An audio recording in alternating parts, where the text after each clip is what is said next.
10,323 बर्खास्त शिक्षकों ने सितंबर में राष्ट्रीय शिक्षक दिवस मनाने की पहल की है। वहीं इस दिन दिवंगत 149 शिक्षकों को सम्मान दिया जाएगा। बर्खास्त शिक्षक विजय कृष्ण साहा ने शनिवार को संवाददाता सम्मेलन में ये बात कही। उन्होंने सिटी सेंटर के सामने प्रेस कॉन्फ्रेंस कर कहा कि शिक्षक दिवस पर सुबह 11 बजे से वे सिटी सेंटर के सामने अपने तरीके से शिक्षक दिवस मनाएंगे। ये कार्यक्रम राज्य के सभी जिलों में शुरू किया गया है। बर्खास्त शिक्षकों को इस शिक्षक दिवस से आने वाले दिनों के लिए फिर से तैयार किया जाएगा, यानी आने वाले दिनों में रणनीति तैयार की जाएगी। इस बीच कमल देव ने कहा कि क्योंकि सुप्रीम कोर्ट के आरटीआर से पता चला है कि इन सभी की नौकरी नहीं गई है, इसलिए अब से वे खुद को बर्खास्त शिक्षक नहीं मानते हैं, जिसे देखते हुए पिछले साल की तरह इस साल भी शिक्षक दिवस पर ब्लैक डे मनाने की कोई पहल नहीं की गई है। हालांकि इस दिन उन्होंने सरकार से बिना किसी गलत व्याख्या के स्थायी समाधान करने की मांग की, नहीं तो आने वाले दिनों में एक और आंदोलन शुरू करेंगे।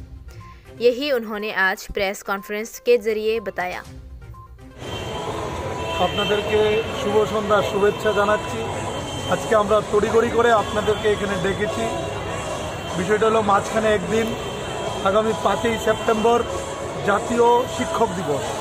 সেই শিক্ষক দিবসের অঙ্গ হিসেবে আমরা অন্যান্যবার যেই রকমভাবে করতাম আমরা একটু অন্যভাবে, আমি কেন বলছি, আগে আমরা বলতাম যে চাকরিচ্যুত শিক্ষক, এখন থেকে কিন্তু আমরা আর চাকরিচ্যুত শিক্ষক না।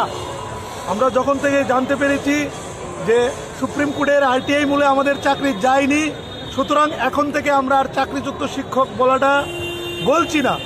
আমরা চাকরিচ্যুত সেই ওয়ার্ডটাকে আমরা ওমিট করে দিয়েছি। এখন বলছি আমরা 10,323 শিক্ষক শিক্ষিকা। কারণ ইতিমধ্যেই আমরা বহু শিক্ষক শিক্ষিকা সুপ্রিম কোর্ট থেকে বিভিন্ন ইনফরমেশন কালেক্ট করেছেন যে আমরা কি আদৌ আমরা এফেক্টিভ কিনা, কিন্তু আমরা জানতে পেরেছি এখানে কোনো ধরনের আমরা এফেক্টিভ না।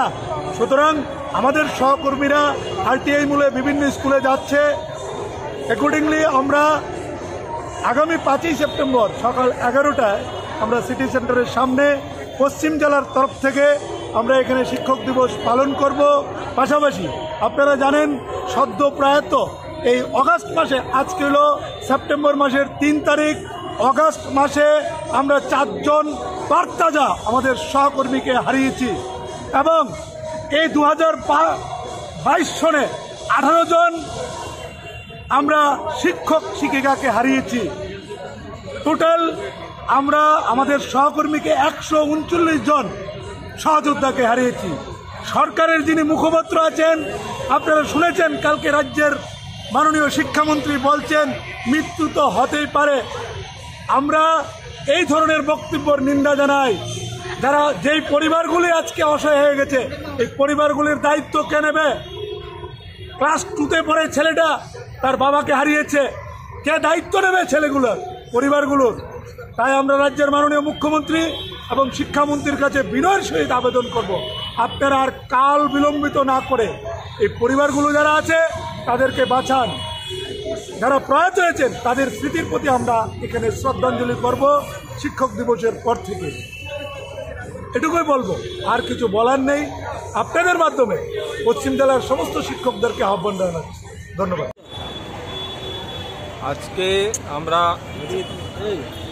রাজ্যের সমস্ত 10,323 শিক্ষকদের পক্ষ থেকে আপনাদেরকে সাংবাদিক সম্মেলনের আহ্বান করেছি। আপনারা এসেছেন, তার জন্য আমরা অসংখ্য ধন্যবাদ জানাই। মূলত যে বিষয়টা নিয়ে আপনাদেরকে আজকে এই সাংবাদিক সম্মেলনে ডাকা, সেটা হলো আপনারা সবাই জানেন সারা দেশের ন্যায় আমাদের রাজ্যেও আগামী 5 তারিখ অর্থাৎ 5ই সেপ্টেম্বর শিক্ষক দিবস পালন করা হবে। আমরা যারা 10,323 শিক্ষক নামে পরিচিত, এরই মধ্যে আমরা আমাদের বেশ কিছু সহযাত্রী সহযোদ্ধাদের হারিয়েছি। আমরা সিদ্ধান্ত নিয়েছি আগামী 5ই সেপ্টেম্বর আমরা যাদেরকে হারিয়েছি আমাদের সহযোদ্ধাদেরকে শ্রদ্ধাঞ্জলি দেব। ওই দিনই এই সিটি সেন্টারের সামনে সকাল 11টা থেকে। পাশাপাশি যেহেতু আমাদের বেশ কিছু শিক্ষকরা বিভিন্ন বিদ্যালয়ে জয়েন করেছেন এবং বিদ্যালয়ে জয়েন করে ক্লাসও করছেন, সেক্ষেত্রে আমরা ওই দিনটাকে অন্যান্য বছর যেমন কালো দিবস হিসাবে পালন করতাম, এবছর আমরা একটু অন্যভাবে ভাবছি। আমরা এই দিনটাকে আমাদের মতো করে শিক্ষক দিবসের যে সম্মান, সেই সম্মানটাকে মাথায় রেখে শিক্ষক দিবস পালন করব এই সিটি সেন্টারের সামনে সকাল 11টায়। পাশাপাশি আমাদের রাজ্যের সমস্ত যে ডিস্ট্রিক্টগুলো আছে, প্রত্যেকটা ডিস্ট্রিক্টেই এই প্রোগ্রামটা হচ্ছে এবং প্রত্যেকটা ডিস্ট্রিক্ট তার নিজস্ব সময় নির্ধারণ করেই সেই প্রোগ্রামটা করবে। অর্থাৎ রাজ্যের 8টি ডিস্ট্রিক্টের মধ্যেই আগামী 5 তারিখ অর্থাৎ 5ই সেপ্টেম্বর আমরা আমাদের যারা সহযোদ্ধা, যাদেরকে আমরা হারিয়েছি, তাদের অকাল প্রয়াণ হয়েছেন, তাদেরকে আমরা শ্রদ্ধাঞ্জলি দেব। পাশাপাশি আমরা সেদিন শিক্ষক দিবস পালন করব আমাদের মতো করে। আবারও বলছি, আমাদের মতো করে। কেননা এই জায়গায় বেশ কিছু সমস্যা এখনও রয়ে গেছে। যদিও আপনারা জানেন, এটা বহুল প্রচলিত এখন হয়ে গেছে যে দেশের সর্বোচ্চ আদালত সুপ্রিম কোর্ট থেকে আমরা আরটিআই মূলে জানতে পেরেছি যে তন্ময়নাথের যে এসএলপি সুপ্রিম কোর্টে ছিল, সেই এসএলপিগুলোর মধ্যে আমি কোথাও পার্টি ছিলাম না। সেই ক্ষেত্রে রাজ্যের শিক্ষা দপ্তরের বেশ কিছু আধিকারিক আমাদেরকে এখনও বিদ্যালয়ে যেতে বাধা দেওয়া হচ্ছে এবং আগামী দিন এই আন্দোলনকে চূড়ান্ত সীমায় নিয়ে যাওয়ার জন্য আমরা তৈরি হচ্ছি। কিন্তু এই মুহূর্তে আমাদের সামনে যেহেতু শিক্ষক দিবস চলে এসছে, তাই আমরা মনে করি আমরা এখনও শিক্ষক হিসাবেই সেই সম্মানটা সমাজকে যেভাবে মনে রাখতে চাই এবং সমাজ আমাদেরকে যেভাবে এখনও মনে রেখেছে শিক্ষক হিসাবেই, যেহেতু আমরা স্কুলে যাচ্ছি এবং আমাদেরকে রাস্তায় দেখা হোক, যেখানেই দেখা হোক, শিক্ষক হিসাবেই সম্মান করেন, সেই সম্মানটাকে চিন্তা করেই আমরা 5ই সেপ্টেম্বর শিক্ষক দিবস পালন করব, পাশাপাশি শ্রদ্ধাঞ্জলি অনুষ্ঠান পালন করব। মহারাজা প্রদ্যুৎ কিশোর দেববর্মন এই যে আপনাদের যে 10,323 শিক্ষকদের, উনি সুপ্রিম কোর্টের 3জন বেস্ট লয়ারদের, যেহেতু উনি উপনির্বাচনের আগে এই বিষয়টা নিয়ে আপনারাও হয়তো জানেন, উনি বলেছিলেন যে আপনাদের জন্য উনি কিছু করবেন। তো বেস্ট 3জন লয়ারদের নিয়ে আপনাদের উনি সুপ্রিম কোর্টের মুখ হতে চলছেন, কি বলবেন বিষয়টা নিয়ে? দেখুন, উনি একটা প্রতিশ্রুতি দিয়েছিলেন এবং জেন্টেলম্যানরা যেরকম হয় প্রতিশ্রুতি দিয়ে প্রতিশ্রুতি রক্ষা করাটাই তো আমরা আশা করি। তো সেই জায়গায় প্রদ্যুৎ কিশোর মহোদয় উনি প্রতিশ্রুতি দিয়েছিলেন এবং সেই প্রতিশ্রুতি মোতাবেক আমাদের কিছু প্রতিনিধিদের নিয়ে দেশের সর্বোচ্চ আদালত সুপ্রিম কোর্টের বেশ কিছু লয়ারদের সঙ্গে উনি কথোপকথন করেছেন এবং সেই কেসটাকে প্রিপারেশন করতে যতটুকু সময় লাগে সেই সময়টা তো ওনাকে ডেফিনেটলি দিতে হবে, উকিলদেরকে সময় দিতে হবে। সেই সাপেক্ষে যদি কেস প্রিপারেশন হয়ে যায় বা রেডি হয়ে যায়, সেক্ষেত্রে কেস সাবমিট করা হবে। এইটুকুন আমাদের কাছে এই মুহূর্তে খবর আছে।